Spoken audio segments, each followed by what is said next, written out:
the center of the United States. I'm responsible for your being here. Partly. I was dating the man who picked it as the university that the TM movement would buy in the United States. And I kept telling him, no, it's too cold there. You were right. No, don't take us from Santa Barbara, California. It's too cold. And I didn't have enough power over this guy. So here we all are because of one man. Wouldn't listen to you. He didn't listen to me. That's right. And he's I don't know where he is on the planet these days. But anyway, welcome to Fairfield, my old hometown. So most of you don't know anything about me. My name is Ruth Rendely.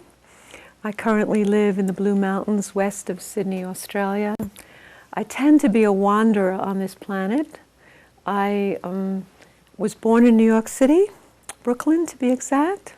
I was raised there in Washington, D.C. I went to high school and college in the Maryland, D.C. area. I'm a graduate of George Washington University, where I got my undergraduate degree in urban and regional development. I went on for a master's degree in East Asian history, learned to speak the Japanese language in Kyoto, Japan, was a Foreign Service officer in 1970 for the U.S. government in Osaka, Japan, where I was an interpreter guide at Expo 70.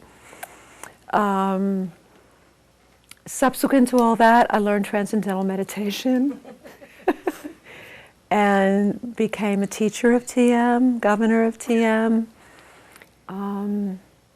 Probably been excommunicated by this time. And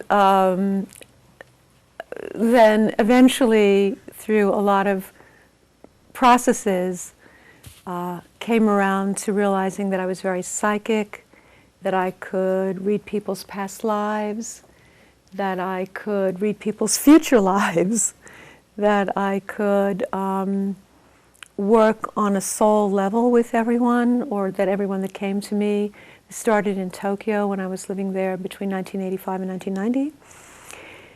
And I was having a lot of fun, and then I learned how to use a pendulum, and then from there I found out that I was a clairsentient psychic, which is different than clairvoyance and clairaudience. Clairsentience is feeling, touch, thought. That channel is very open in me. I don't usually see angels or feel angels. I mean, I feel angels, but I don't usually see them or hear them. And so I thought I'm only second best, you know. Usually people who are clairvoyant and clairaudient are very famous if they've been so from birth.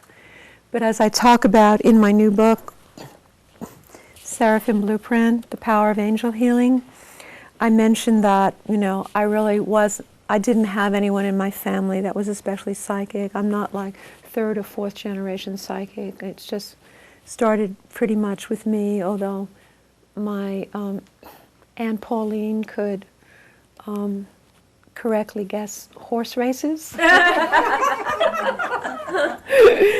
And so I think she was quite psychic. My father's sister, yes. And so I mention all that in this book. So the book is partly biographical, and I talk about how I didn't have a clue that I was really psychic, because, for instance, in the Transcendental Meditation movement, every third person can see things or hear things or they go to the mirror and they see their past lives, you know, when they look at their own face. And I couldn't do any of that, so I never thought I was psychic. And this changed when I started playing with the pendulum.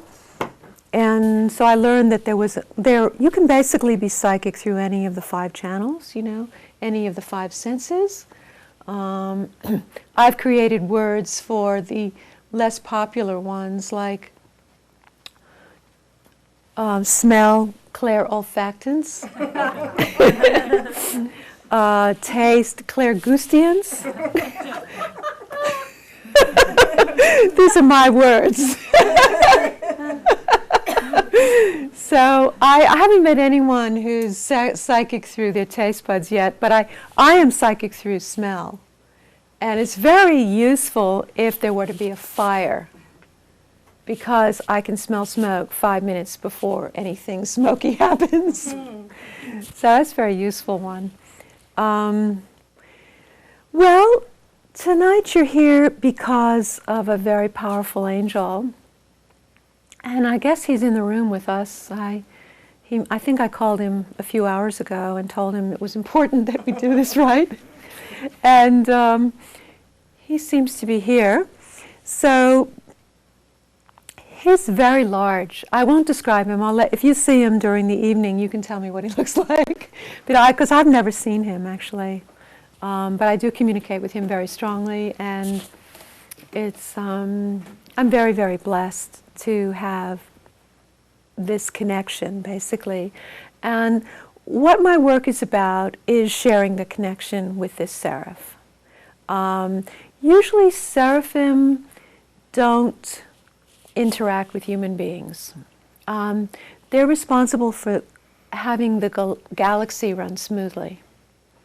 And they're not specifically concerned only with this planet. You know, there are probably, I mean, he has told me that there are 40,000 intelligent life forms on